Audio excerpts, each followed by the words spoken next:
Moraï Verbotaï, nous poursuivons notre étude des Pirkei Avot, chapitre 1, Perek Aleph, Mishnah Dalet, la quatrième Mishnah, qui nous est rapportée par deux importants, un Nassi et un Bedin, ce qu'on appelle, c'est les Zougim en hébreu.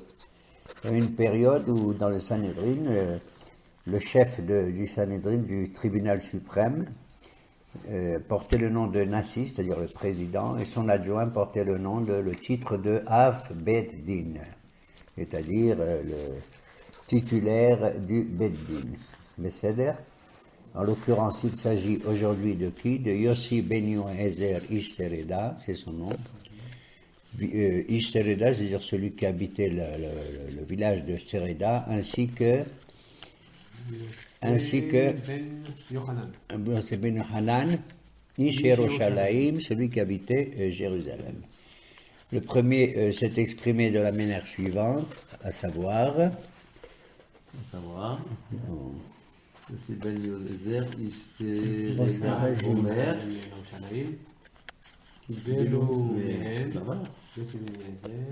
Ish Sereda, Omer, Yehi Betecha, ta maison soit ouverte, soit un lieu de rassemblement pour les Hachamim, et tu dois t'attacher à la poussière de leurs pieds, et bois avec avidité leurs paroles. Voilà. Ça va dans la suite de ce qu'on a vu précédemment, en général, à savoir l'attitude qu'il faut avoir pour être un bon réceptacle de l'enseignement qui nous est donné. À savoir, il faut donner le plus grand crédit aux maîtres qui nous enseignent, naturellement, après les avoir choisis. On verra un peu plus tard qu'on doit avoir plusieurs maîtres, de telle sorte qu'on puisse avoir accès à différents styles, à différentes sources de pensée. Mais en ce qui concerne la halakha, c'est-à-dire la conduite à avoir, il vaut mieux avoir un seul rave. Naturellement, le seul rave en question, c'est celui qui provient de votre propre choix. Tout à fait, n'est-ce pas? Alors, là, ici, il dit une chose étonnante. En principe, l'étude de la Torah se fait où? Dans un Beth Midrash, dans un kollel, dans une yeshiva, dans une université religieuse, bien sûr. Mais là, il dit que ta maison soit le lieu de rassemblement des hachamim. C'est-à-dire qu'il y a ici un lien, c'est très intéressant à noter, entre l'étude, je dirais, un peu théorique, qui est enfermée dans 4 murs du Beth Midrash, et le fait de faire en sorte que dans votre propre maison, et c'est le cas ici, Moraï Varabotaï, c'est l'occasion pour moi à nouveau de remercier nos hôtes qui nous accueillent pour cette étude hebdomadaire, et que la maison elle-même respire elle-même les paroles de la Torah.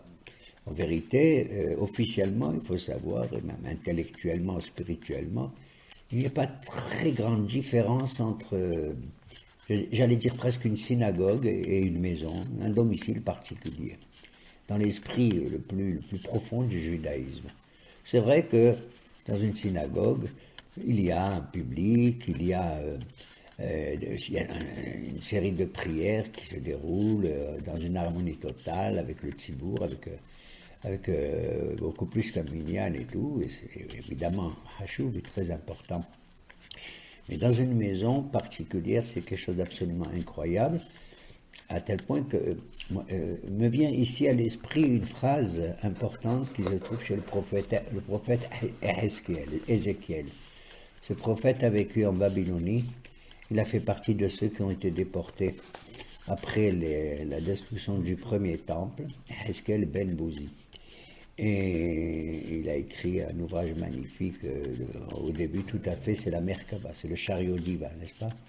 Il a eu des visions tout à fait super métaphysiques, qui étaient le support de la présence divine la plus haute possible.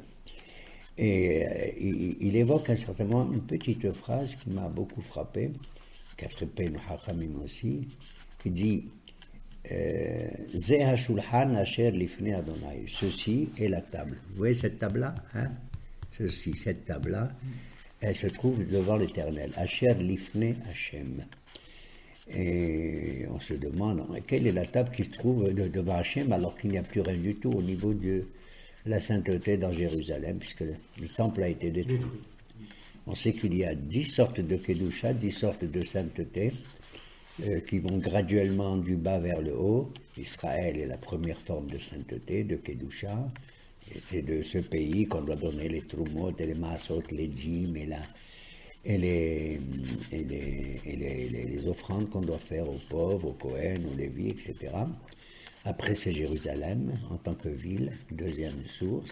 Après, c'est l'accès au temple qu'on appelle la Hazara, où se tiennent le public aussi bien féminin que masculin. D'ailleurs, je tiens à dire, je crois l'avoir déjà dit, qu'au début, le public féminin se trouvait où? En premier. Et le public masculin derrière les femmes. Vous voyez? Hein, alors, on ne va pas me raconter des histoires sur l'égalité, des sexes, et patati patata. Jusqu'à ce qu'à un certain moment, il a fallu adopter une autre attitude et mettre les femmes derrière les hommes. Tout ça à cause des hommes, étant donné que les hommes, la présence des femmes a attiré certaines attentions et augmenté certaines émotions, et ça portait préjudice à l'atmosphère sainte du temple. Alors on a mis les femmes derrière. On les a mis derrière, puis on s'est rendu compte que les hommes, ils étaient pratiquement, la moitié des hommes étaient frappés d'une maladie qu'on appelle le torticolis, savoir qu'ils se retournaient sans cesse, n'est-ce pas? Les uns, ils avaient un torticolis à droite, d'autres à gauche, peu importe. Alors, les Hachamim, ils ont dit, c'est pas possible, ils ne vont pas tomber malades quand même, ces hommes. Et on a mis la Ezrat Nashim, la galerie des dames, en haut, comme c'est le cas jusqu'à nos jours. Après la Hazara, donc les enceintes où se trouve le public, il y a le Echal, où il y a le chandelier, la table des pains de proposition, l'autel, les sacrifices aussi, et l'autel où on faisait l'encens, le Ketoret, d'accord? Et il y a un certain nombre de degrés de sainteté, et le dernier degré, le 10e, c'est le Kodesh HaKodashim, le Saint des Saints. Le Saint des Saints, j'allais dire, hélas ou heureusement, je n'en sais rien, on ne pouvait avoir accès qu'un seul homme que le jour de Kippour, bien sûr, et avec un culte qui est assez rapide. Il entre, il fait de l'encens, il en ressort, etc. Et puis il retourne pour récupérer le Kéli, le récipient dans lequel il avait fait cet encens. D'accord? C'est un peu étonnant de voir que la sainteté la plus haute, la plus importante, elle est inaccessible pratiquement. J'emploierai un terme vulgaire, c'est du tabou, pour ainsi dire. Hein?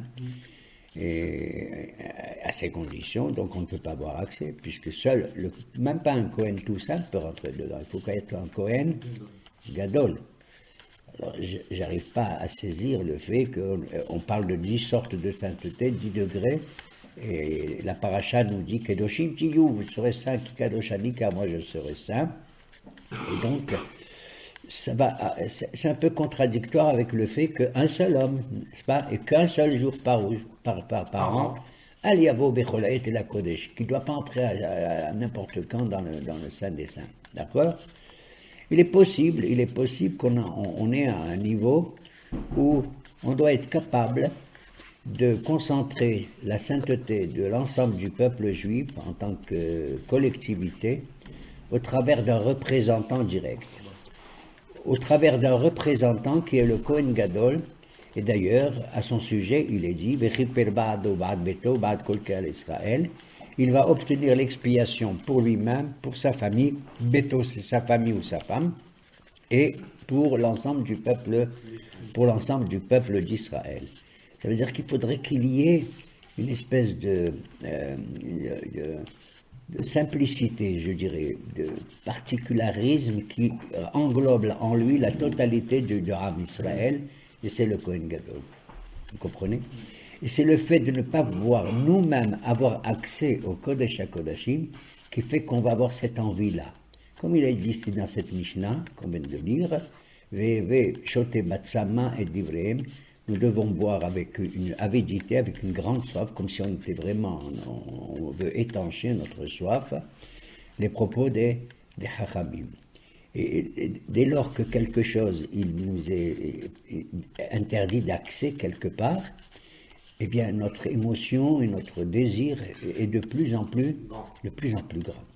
Tout se passe comme si tu attends un homme, il doit se marier, et plus les jours ils passent comme ça, et son émotion grandit, avant le grand jour nuptial qui va se proposer. D'une certaine manière, on peut comprendre cela et envisager que dans les temps futurs, quelque chose d'absolument incroyable, c'est que l'ensemble du simple juif Israël, il n'a aucun grade, il va accéder, lui, au rang de Lévi. Les Lévi'im vont accéder au rang de Kohanim, simple, et les Kohanim simples vont accéder au rang de Kohanim Gedolim. C'est-à-dire qu'au niveau de... Tant que nous sommes dans ce monde, on est un peu freiné quelque part dans notre désir d'aller un peu plus haut, mais lorsqu'on sera dans, pour ainsi dire, lorsqu'on sera dans un modèle beaucoup plus élevé, eh bien, la Kedusha, c'est une route qui est,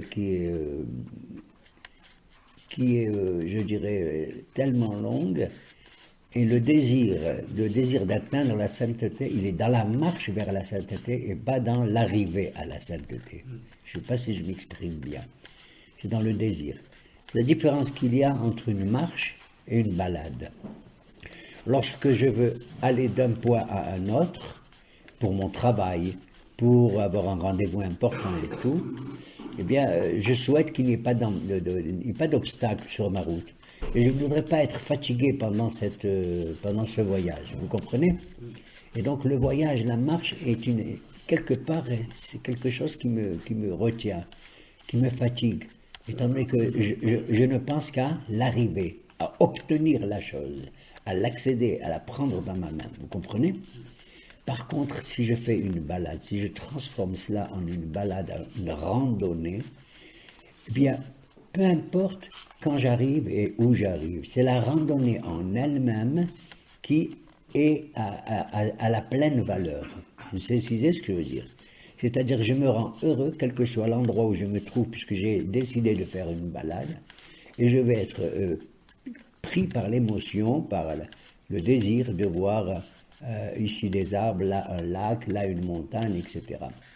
Et donc, au milieu même de cette démarche, de cette marche, j'ai presque atteint le but de ce que je souhaite. Vous comprenez? Peu importe.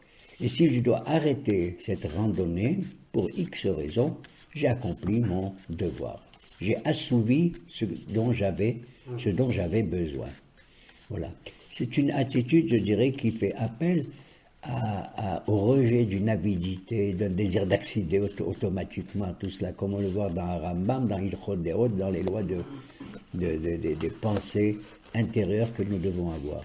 Savoir se satisfaire, très souvent, de ce que nous avons actuellement, quelque part, même si nos objectifs ne sont pas totalement atteints. Le seul fait qu'Akadosh Baruch Hu nous ait donné le souffle, la vie, même une seule tranche de pain à manger, etc., être capable d'être au niveau de ce que nous avons, de ce que nous possédons, c'est en soi déjà le terme de notre arrivée. D'accord? Et donc, cette Kedusha que nous devons atteindre, eh bien, déjà, avant même que nous l'atteignions physiquement, elle est déjà atteinte par un de nos représentants, un seul de nos représentants, dans lequel il n'y a aucune rivalité. N'envoie pas deux Cohen, il y aura la bagarre. C'est comme nous sommes à la veille des élections, et nous ressentons tous combien, pour accéder à un certain trône au niveau de la municipalité ou au niveau de la nation, eh bien, il y a des remous, n'est-ce pas, dont nous sommes réellement témoins. Et donc, voilà, si vous voulez, ce que je voulais dire. Quand Ézéchiel, le prophète Ézéchiel, qui était dans une situation atroce, et je souligne le mot atroce, puisqu'il fait partie de tous les exilés, n'est-ce pas, après avoir vu la destruction du temple et tout, Et en dépit de tout, et contrairement aux autres prophètes, il va bénéficier de révélations de la part d'Akadosh Baruch de manière exceptionnelle. Parce qu'en général, la prophétie, elle a lieu où? Uniquement en Israël, n'est-ce pas? Eh bien, lui, il va bénéficier de la névoie là-bas, en Babylonie. Et il a écrit près d'une cinquantaine de chapitres. Et cette phrase-là m'a toujours marqué. Ceci est la table, Zeh hashulchan asher lifnei Adonai. Ceci est la table qui se trouve devant l'Éternel. Et là-bas, nos commentateurs de dire, mais à quoi qu'est-ce qu'il veut dire par là? Ceci est la table.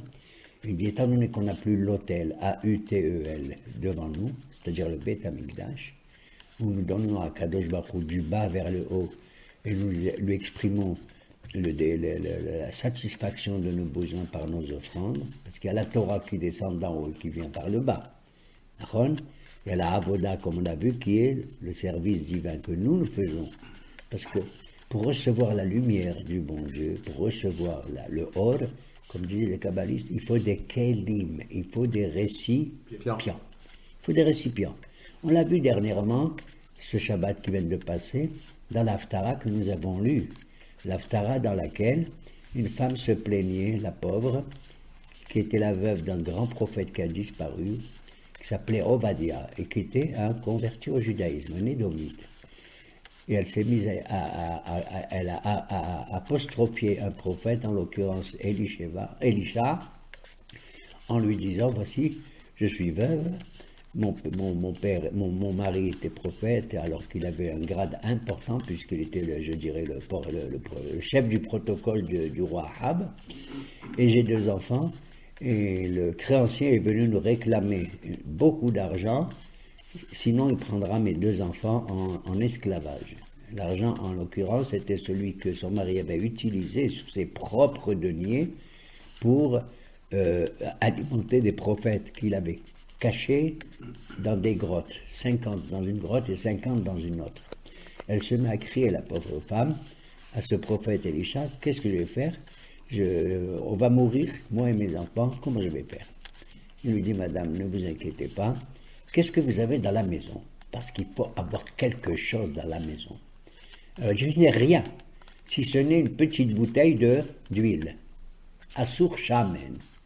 Je lui ai dit, madame, écoutez, ce Asur Shamen, et moi je l'interprète comme ça, cette huile qui serait pas en principe une huile, vous savez, c'est là où il y a de l'énergie, là où il y a de la chaleur, là où il y a de la lumière. Vous versez de l'huile dans un liquide, qu'est-ce qu'elle fait l'huile? Elle remonte toujours vers le haut. D'accord? Et donc elle lui a dit, je n'ai que ceci. Il lui a dit, écoutez, ce que vous allez faire, cette lumière-là, cette huile-là, c'est comme un don de Akadosh Baruch Hu. Vous n'avez rien, mais c'est pas mal déjà. Quand la lumière de Dieu arrive, elle ne peut pas éclairer s'il n'y a aucun récipient qui l'accueille. Si tu n'es pas disposé toi-même à faire ce qu'il faut, Kadosh Baruch Hu ne te donnera rien du tout. Il te donnera rien. Il faut qu'il y ait un geste de la part d'Hachem. Il faut qu'à ce geste de la part d'Hachem, il y ait un geste de ma part aussi. Je vais à son encontre. Ça s'appelle la lumière et le Kéli. Le Kéli, le récipient, qui doit contenir tout cela. Madame, vous avez un seul récipient avec de l'huile. Vous allez faire ce que je vous recommande. Allez demander à tous les voisins, les voisines et tout, dans tout le quartier, des kélim, des récipients, des marmites, des casseroles, des poêles, tout ce que vous voulez, des bouteilles. Et vous allez prendre cette petite fiole d'huile que vous allez la verser, vous allez voir. Mais surtout, ayez beaucoup de kélim et surtout fermez la porte quand vous allez faire ça. Et c'est ce qui se fait, ces enfants vont courir chercher des kélim et tout, et se met à verser. Et la fiole ne s'arrête pas, continue à couler de l'huile. Et elle a rempli, je ne sais pas combien de centaines de litres d'huile. Et elle dit aux enfants, il n'y en a plus, il n'y a plus de kéli, il n'y a plus rien du tout, il n'y a plus de récipient. On dit, non, maman, il n'y a plus rien, on a tout demandé. Et ça s'est arrêté. Alors vous voyez comment il faut qu'il y ait un geste de notre part pour être les kélim, être les réceptacles de tout cela. Comme je dis ça, au niveau symbolique, c'est le symbole de l'homme et de la femme dans le mariage aussi. Celui qui donne, celui qui reçoit aussi. Et cet amour-là doit être réciproque, tout à fait réciproque. Et alors, on voit effectivement combien ce lien est important. Et c'est ce que dit le prophète ici, Ézéchiel, en disant Zeh ha-shulchan asher lifnei Hashem, ceci est la table. On n'a pas l'autel, on n'a pas Jérusalem, on n'a pas le temple et tout. Mais la maison avec sa table remplace tout à fait, entièrement l'autel de Jérusalem. Le shulchan, vous avez compris? Le shulchan de la table.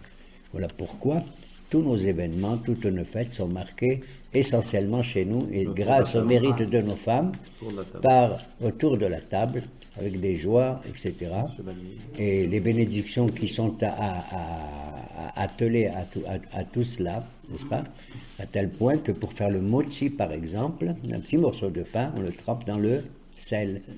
Parce qu'il est dit dans l'autel, Al-Kol Korbancha Takrib Mela. Sur tous tes sacrifices, tu offriras, tu présenteras du sel.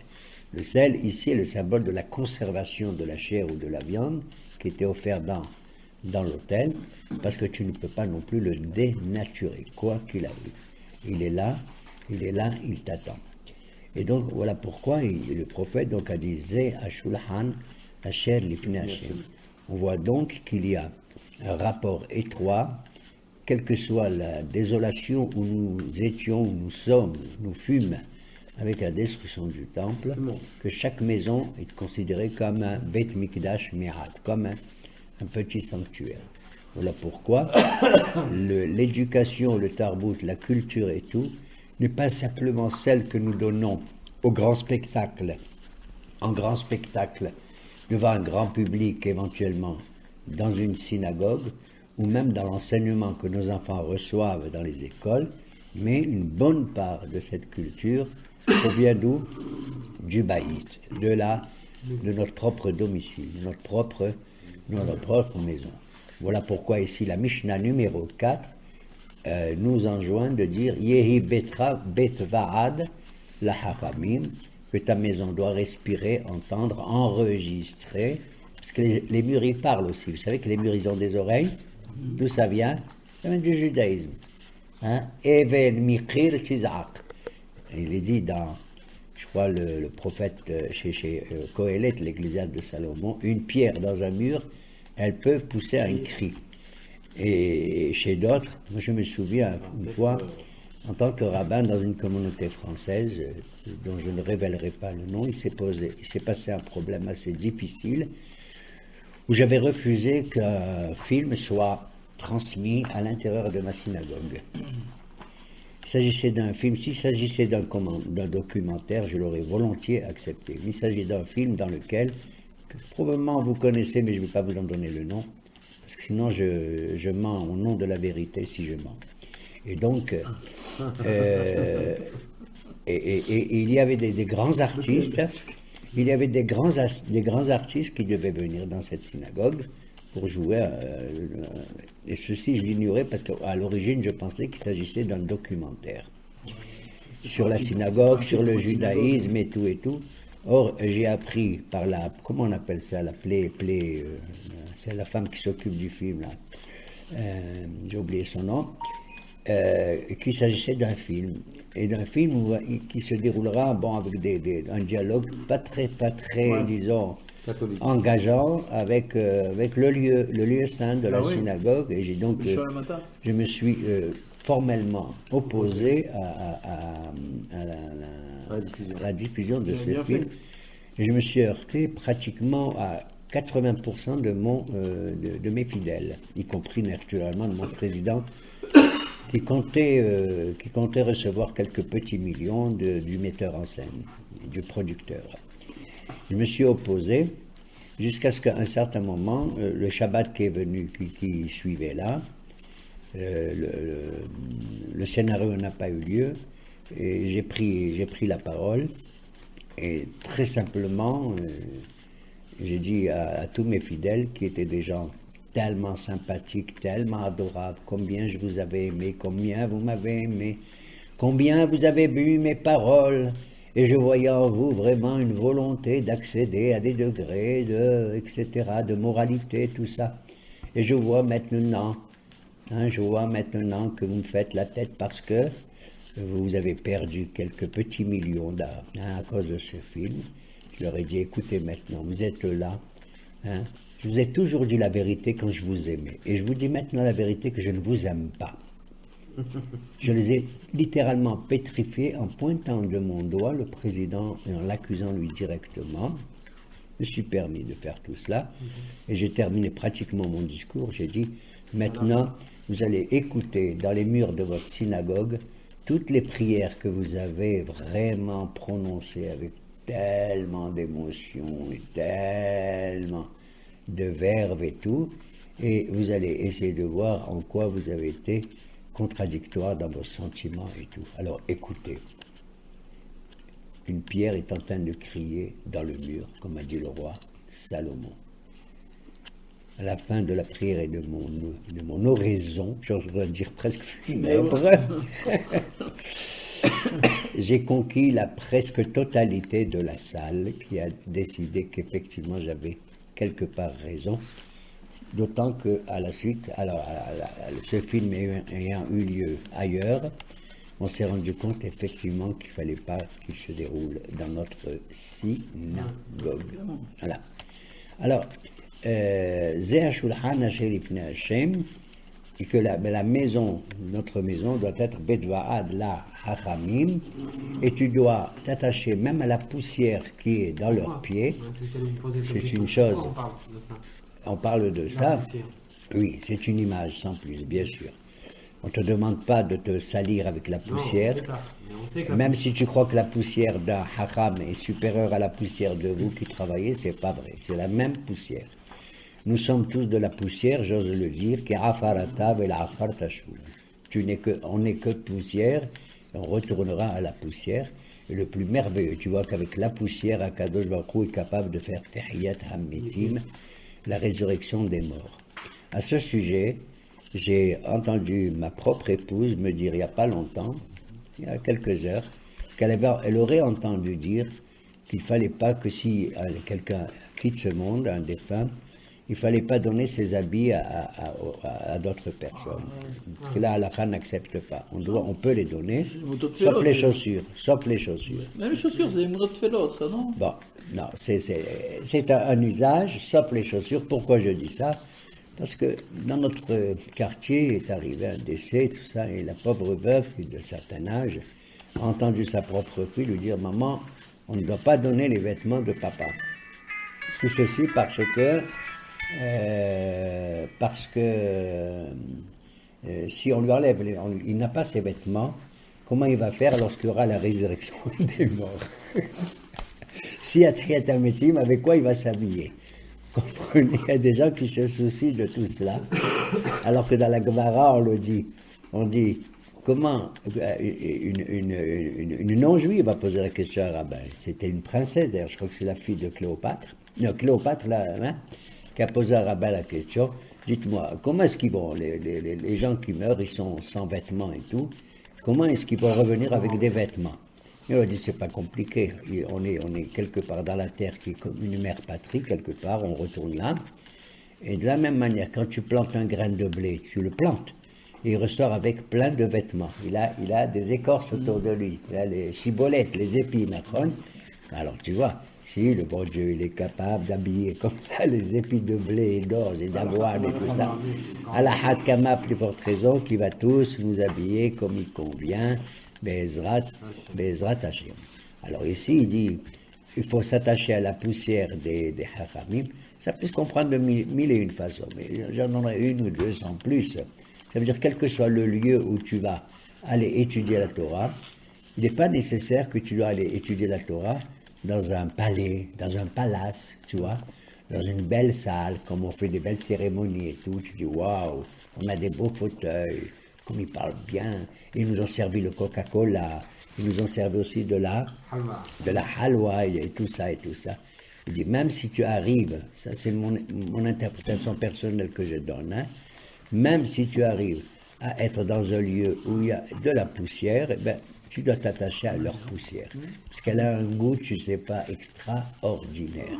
Comme il est dit ailleurs, les foum sahara, c'est en fonction de l'effort que tu fais que ton salaire sera de plus en plus grand. Même si on a froid maintenant, par exemple, c'est pas grave, la Torah nous réchauffe. Oui ou non? Et même s'il fait trop chaud, la Torah nous rafraîchit. D'accord? C'est comme Abraham Avinu, on l'a vu dernièrement. Il avait 100 ans, il a fait la Brit Mila à son âge, la circoncision, faisait très chaud, il est sorti rien que pour faire une mitzvah d'accueillir et de faire l'hospitalité. Ça, c'est une première des questions. L'interprétation la plus simple aussi est la suivante, c'est qu'à l'origine, contrairement à nous qui sommes bien installés maintenant autour d'une table, hein, avec des chaises, de la halwa et de quoi boire et tout, à l'origine, le maître qui enseignait était le seul assis. Il était assis et tous les élèves, tous les talmidim, ils étaient assis par terre. Il y avait des cas où ils étaient debout aussi. Mais même s'ils doivent être assis, ils doivent être assis par terre, c'est-à-dire qu'ils sont à la poussière. Cette poussière, ça veut dire autre chose aussi, je vais vous dire. Ça veut dire, même si l'enseignement que tu reçois, tu n'as pas d'autre choix de toute façon, admettons. Même l'enseignement que tu reçois, excusez-moi l'expression, il vous arrive comme si c'était de la poussière. J'ose m'exprimer ainsi. Sachez que la poussière d'un Talmid Chacham est supérieure à la glace, à la glida, comme on dit, qu'on achète à l'épicerie, dans Hamaretz. Vous comprenez? À tel point que même on apprend dans la paracha d'aujourd'hui, quand Abraham a envoyé Eliezer pour chercher une femme à qui? À Yitzhak. Waouh, comme c'est lourd, comme c'est long, comme il décrit. À 3 reprises, Abraham donne les conseils, donne les consignes. Tu sais ce que tu vas faire. Tu vas aller là-bas. C'est le pays où je suis né. Et attention, tu choisirais la femme qui convient pour mon fils Yitzhak. Et mon fils Yitzhak, sache qu'il ne bougera pas, parce qu'il ne faut pas qu'il quitte le pays. Sache qu'il a fait la Hakeda et tout, et tout, et tout. Hein? Et tu verras là-bas. Et sache, je t'enverrai un ange. Un ange, il t'accompagnera et tout. Hein? Donc, bah, et je dis ça au nom du Dieu, du ciel et de la terre. Du ciel et de la terre. Pourquoi il dit du ciel et de la terre? Il peut dire, on ne dit ciel et terre que si on est en Israël. Parce que la terre, elle a la même valeur que le ciel. Parce que le Dieu du ciel, c'est le même Dieu qui est sur terre, ici. Et il envoie son serviteur, dont on ne dit pas le nom, mais on suppose qu'il s'agit d'Eliezer, qui se rend là-bas. Et là-bas, il arrive devant un puits, et il fait un dialogue, un monologue. Mon Dieu, je voudrais que tu m'accordes ton soutien. À savoir, la fille qui va arriver, je sais que c'est l'heure où les femmes viennent puiser leur eau, elles ont besoin de l'eau. Et celle qui va me donner à boire, et qui se rend compte. Tu te rends compte, il avait 10 chameaux avec lui. Avec les 10 chameaux qui étaient pleins de quoi? De bijoux, de robes, et de tout ce qu'une fille, une femme, elle aime. Et j'ose pas dire à la mode de l'époque. 10 chameaux. Migemalé Adonav. Il a pris les chameaux de son maître Abraham parce qu'il sait qu'ils sont très, ils ne mangent pas l'herbe qu'il y a chez les voisins. D'accord? Et si tu m'accordes ton aide, et celle qui viendra, et non seulement elle me donne à boire, mais en plus elle va donner à boire au chameau. Tu sais combien il boit un chameau, toi? Combien il boit d'eau? 20 litres. Hein? D'ailleurs, il peut marcher pendant 3 jours sans boire, dans le désert. Oh. Et effectivement, c'est ce qui arrive. Et il voit une jeune fille qui arrive, elle s'appelle Rivka, et patati. Et tout de suite, sans qu'il lui réclame quoi que ce soit d'elle-même, elle descend pour prendre l'eau. Nos maîtres disent, elle n'est même pas descendue, l'eau, elle est montée vers elle. Il a vu un miracle. Il a dit, waouh, l'eau, elle monte vers Rivka. Et elle s'est mise à lui donner à boire et à donner. Elle a dit, attendez, je vais donner à boire aussi à vos chameaux et tout. Il était merveilleux. Donc il a raconté une 2e fois. Et la 3e fois, quand il arrive dans la ville de Madame Rivka, chez son frère Lavan, il recommence. Il lui dit, allez, venez manger quelque chose. Non, je ne mange pas avant de vous dire de quoi il s'agit. D'accord? Ah ouais, del Passouk, et il recommence à 3 reprises. C'est un peu lourd pour nous qui aimons les romans comme ça, un peu plus, comment on dit, tout rapide, tout ça. Eh ben non. Et le Hachamim, il dit, tu sais pourquoi? La Torah, à la simple conversation banale de ce genre, d'un serviteur des patriarches est plus intéressante que quoi? Que la Torah de leurs enfants. C'est incroyable. Tu te rends compte? C'est-à-dire qu'il y avait une adéquation totale entre le serviteur et le maître, entre Eliezer et Abraham Avinu. C'est absolument incroyable. C'est-à-dire qu'ils ont tellement étudié et compris leur maître que les propos qui sortent et qui paraissent anodins, eh bien, ces propos anodins-là sont supérieurs à une Torah quelconque. Supérieurs à si je vous lis maintenant, moi, du Rambam ou du Maïmonide, ou si je fais de la Kabbalah. Incroyable. Pourquoi? Parce que dans la Torah, bien entendu. C'est-à-dire que si tu te mets à analyser les propos, la conversation d'Eliezer, en l'occurrence, il s'agit de lui, tu détecteras que chaque mot qu'il emploie est absolument merveilleux et que là se trouve le secret de quoi? De la recherche d'une épouse pour un homme. C'est incroyable. Étant donné qu'on dit, quand un homme doit se marier, eh bien il y a une voix céleste qui dit « Elle est née, celle qui est arrivée, etc. etc. » 40 jours même avant ta naissance. Seider, ok? Et là-bas, Abraham lui a dit « J'enverrai un ange, mon ange t'accompagnera pour t'aider. » Où il est l'ange? On l'a pas vu. On n'a pas vu d'ange. Maintenant, si vous regardez bien le texte, vous voyez qu'en vérité, il y a deux personnes qui agissent, deux hommes. Il y a Élisée, le serviteur d'un côté, puisque parfois il est dit, et le serviteur a dit, et puis à un certain moment on voit, l'homme est venu, et il a mis un bout, comment on appelle ça? Un ézème. Comment ça s'appelle? Un anneau. Dans le nez à l'époque, les femmes mettaient un anneau, pas les femmes, seulement les hommes aussi à l'époque. Et il lui a mis deux bracelets d'or dans les bras, etc. Et là-bas, on voit Ish, des fois le mot Ish et des fois le mot Eved. Et bien, le Ish en question, c'est l'ange dont avait parlé Abraham. Alors, on voit ici, si vous voulez, combien toutes les situations doivent être acceptées comme je l'ai dit tout à l'heure, dans la démarche, dans la randonnée de notre existence, et qu'il faut accepter les fum sahara aussi. Et pourquoi je dis ça? Parce que je retombe encore dans la paracha, et c'est bien, ça coïncide un peu avec la Mishnah. Parce que la paracha d'aujourd'hui, c'est Hayesara. Vayu Hayesara, Hayesara, Me'ashana, Azim Shana, Vesheva Shanim. On nous raconte cette paracha, elle porte le nom. Quel est le titre de la paracha d'aujourd'hui? La vie de Sarah. J'ouvre le livre et je dis, qu'est-ce que c'est la vie de Sarah? La biographie. Voici les années de la vie de Sarah. Elle a vécu 100 ans, 20 ans et 7 ans. Elle est morte à Kiryat Arba dans la ville de Hebron. Wali, c'est ça ton roman? Oui. Déjà la fin. Tu me parles de la vie, et on est dans sa mort. Regarde comme c'est merveilleux. Et regarde bien le passou, qu'est-ce qu'il dit? Elle a vécu 100 ans, 20 ans et 7 ans. C'était Shene Haye Sarah. Le sens littéral, c'est quoi? Les années de la vie de Sarah. Tu l'as déjà dit. Mais tu peux traduire autrement. Shne, qu'est-ce que ça veut dire Shne, Shnaim en hébreu? Deux. Les deux vies de Sarah. Extraordinaire. Tu te rends compte? Les deux vies de Sarah. Shene Haye Sarah. C'est-à-dire qu'avec sa mort, elle va redonner la vie grâce à elle, à son souvenir, à tout ce qu'elle a fait. À quoi? À tout ce qui arrive, parce qu'elle attendait ce bébé, ce Israq et tout et tout. Tu comprends? Comme on dit, Tzadikim bemitatan ichraim chaim. Les Tzadikim, dans leur mort, on les appelle des vivants. Alors que les Rechaim, de leur vivant, on les appelle des morts. D'accord? Et alors ils te disent, elle a vécu. Combien elle a vécu? 127 ans? Pas du tout. Relis le texte.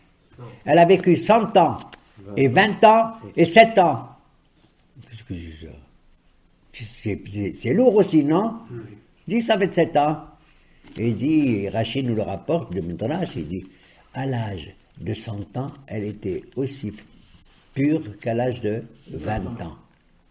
Et à l'âge de 20 ans, elle était aussi belle qu'à l'âge de 7 ans. Tu te rends compte?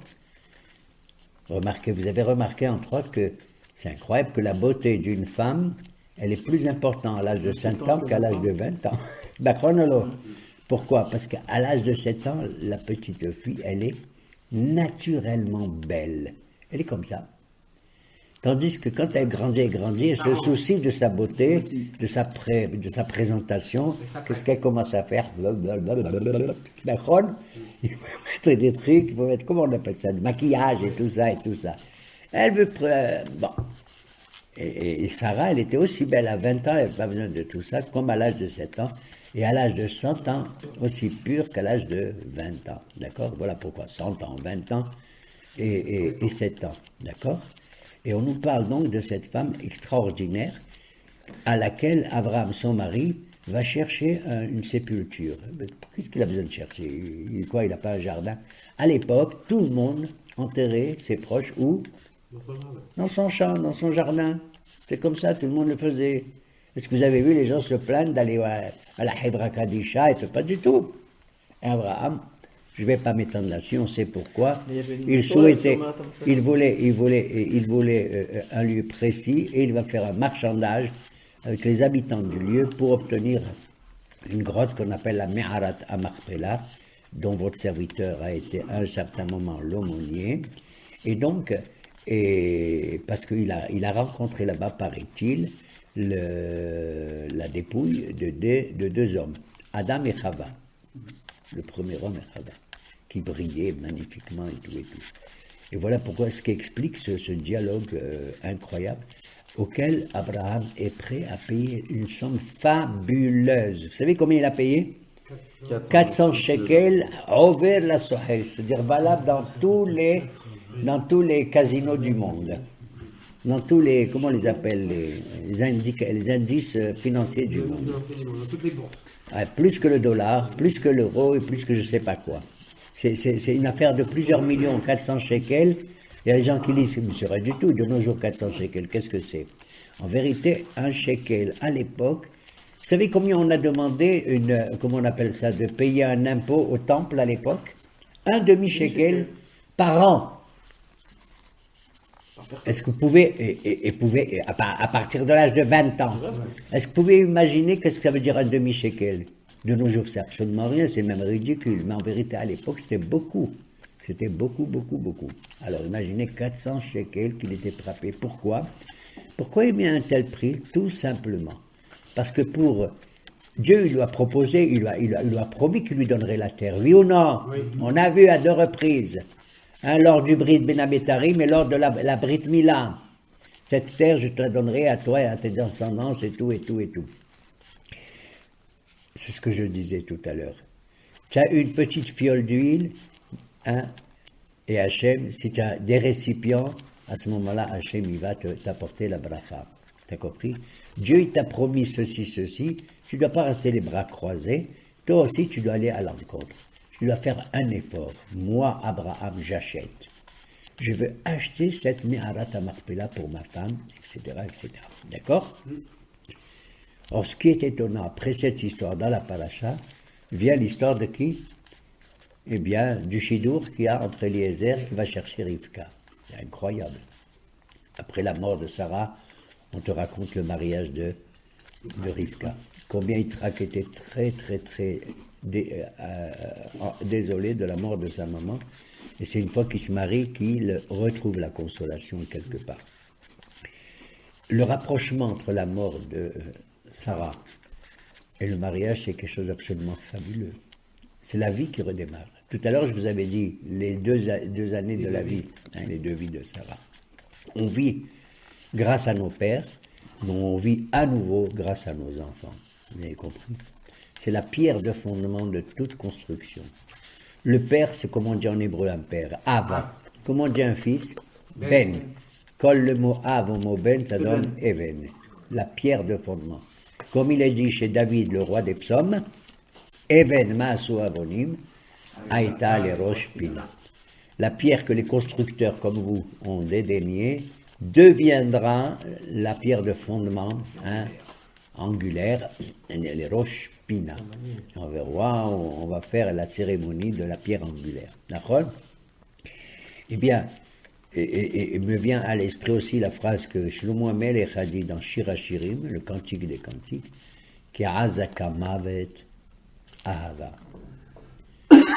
La mort est aussi incroyable que l'amour, que les deux. Ça veut dire qu'en vérité, tu ne dois pas regarder la mort comme la fin de toute chose, mais comme aussi une forme d'amour. Comme le retour vers une source, la source de la vie. Au même titre que dans ce monde-ci, l'union du couple est une source de vie. Vous avez compris? Voilà pourquoi il y a et la mort de Sarah et le mariage de. Voilà pourquoi il y a le mariage aussi de toutes les prières qu'on fait dans les synagogues, mais aussi de toutes les cérémonies et de toutes les fêtes qu'on fait dans la maison. Et que la table de la maison, elle est aussi importante, comme a dit Ézéchiel, que l'autel dans lequel nous faisons les sacrifices dans le temple de Jérusalem. Qu'est-ce qu'il dit encore notre Mishnah? Veve mitabek ba'afar laglehem, veve shote batsama et librehem, et tu boiras avec la satiété leur parole. L'image de la satiété et boire, elle est connue, parce qu'on dit souvent En maïm et la Torah. La Torah, elle est comparée à l'eau, étant donné que l'eau vient toujours fertiliser un désert, vient fertiliser une terre qui est avide et d'attente aussi. Voilà pourquoi nous nous prions aussi, pendant certaines périodes, Mashi Baroua ou Morid Ageshem. Regardez comment la bracha qui descend d'en haut, elle vient fertiliser notre terre vers le bas. Tov, Mishnah suivante, vous voulez ou on arrête? Mishnah suivante. Mishnah suivante, on l'aborde. Vas-y. Oui, c'est ce qu'il disait. C'est quoi? Yochanan. Vas-y. Rabotai, allez-y. Yossi ben Yochanan, איש ירושלים, אומר, יהא ביתך פתוח לרווחה, ויהיו עניים בני ביתך. Que ta maison soit ouverte largement et que surtout les pauvres soient les autres, les invités de tes invités. Alors là, ça va barder. Ça va barder ici. Ne prolonge pas trop longtemps une discussion avec la femme. Beishto Amro, avec quelle femme? Même avec sa propre femme, à plus forte raison, avec la femme des autres. D'accord?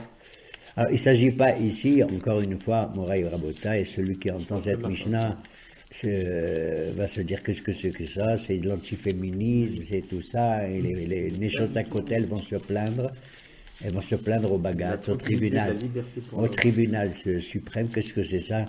N'est pas altarbe siha imaisha. Il faut comprendre le mot siha pour comprendre de quoi il s'agit. Il n'est pas dit qu'il ne faut pas parler à sa femme, hasvi shalom, certainement pas. Nous avons dans la Torah et dans la Bible, justement, des conversations très intéressantes et plus lumineuses de la part des femmes que des hommes. Je me permets de le dire. Je le dis. On parlait de Sarah, s'il te plaît, toi l'homme, tais-toi.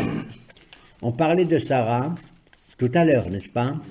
Or, quand Sarah donne un conseil, même qui déplaît à Abraham, qu'est-ce qu'il arrive, le bon Dieu lui dit Kola shel tomar elecha Sarah, shema bekola. Tout ce que Sarah, elle te dit, écoute sa voix. Rachid là-bas, il saute dessus et il dit, ça veut dire, de là j'apprends que Sarah était plus grande prophétesse que qui? Que Abraham. Alors vous voyez, je dis cela pourquoi? Pour équilibrer ce propos de la Mishnah qui apparemment est presque si on le lit mal. Ce qu'elle a dit ici, la Mishnah, elle a dit Altarbe Siha. Elle n'a pas dit qu'il ne faut pas lui parler. Au contraire, il faut lui parler de tout, de votre vie, des enfants, du tarbout, de la culture, de tout ça, même de la politique, même il faut et surtout de la vie religieuse aussi, tout ça, elle a besoin. Elle doit savoir qu'est-ce qui est cachère, qu'est-ce qui n'est pas cachère et tout. C'est ça. Ici, siha. Le mot siha ici désigne les propos extrêmement futiles. Je vais vous dire une chose que j'ose dire publiquement. On a le droit d'avoir avec sa femme un propos extrêmement futile, je dirais, qui relève de notre intimité personnelle, privée, avec sa femme. C'est-à-dire même de dire un mot en verlan, de dire un mot, comment ça on dit en verlan en hébreu, slang. Slang. Voilà, et tout, pour la faire rire, etc.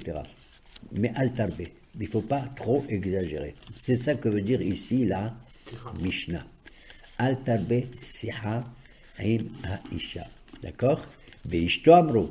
C'est-à-dire même avec à plus forte raison, avec la femme des hommes. Je disais que l'image que la Torah et la Bible en général nous donnent des femmes, qui ont joué un rôle est suprême. Et je vais vous dire pourquoi. Parce que nous avons non, pas cette semaine, l'Haftara de la semaine. Je vais vous donner l'image. Regardez, par exemple, il y a des femmes comme Déborah, la prophétesse. C'est incroyable. Un homme aussi chef d'état-major que Barak ne peut pas commencer le combat s'il n'a pas à ses côtés cette femme qui s'appelle Déborah, sa prophétesse. D'accord? Impossible. Regardez Abigail, qui est l'épouse d'un homme affreux qui s'appelait Naval. D'accord? Il mérite son nom. Regardez comment elle a réussi à changer de situation et de se rendre auprès de David pour éviter qu'il casse la baraque, comme on dit. On dit d'Abigail qu'elle était aussi prophétesse. Nous lui devons à elle une petite phrase qui est vraiment le réconfort de toute notre existence. Vous croyez dans la résurrection des morts, vous, monsieur? Oui. Est-ce que vous aussi, on en a parlé tout à l'heure, si on sera habillé ou pas habillé? Vous savez à qui on le droit? À Madame Abigail, que David va prendre comme épouse. Elle lui a dit une simple petite phrase, que d'ailleurs nous inscrivons très souvent dans tous les tombes.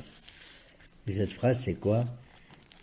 Nefesh Adoni, Tiye Tserura, Bitzrora Haïm.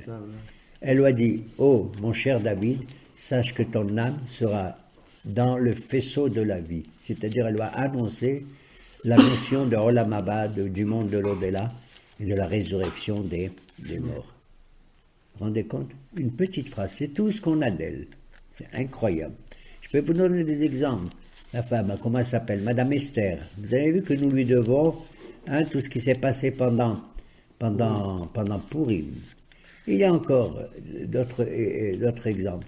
Qu'il s'agisse de Hannah, qu'il s'agisse d'Esther, Abigail, on l'a cité.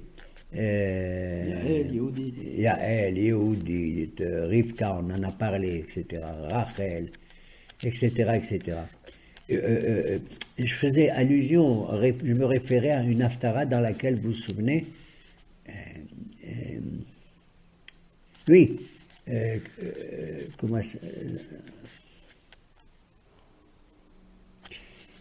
quand Elisha il a voulu sauver la Shunamite.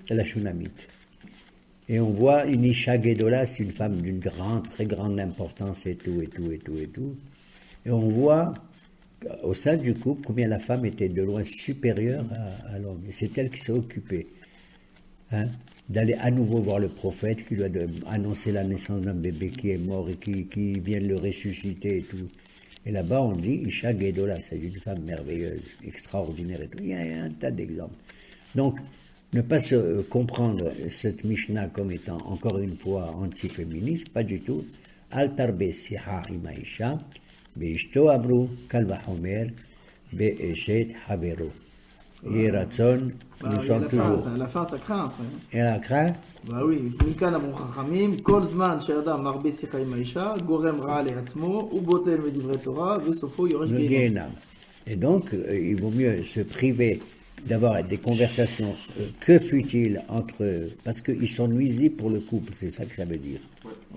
Ils sont nuisibles pour le couple, et ils vont, qui c'est qui va être victime de tout cela? C'est pas la femme, tu vois bien que c'est pas la femme, c'est lui-même qui risque de tomber, entre guillemets, en enfer.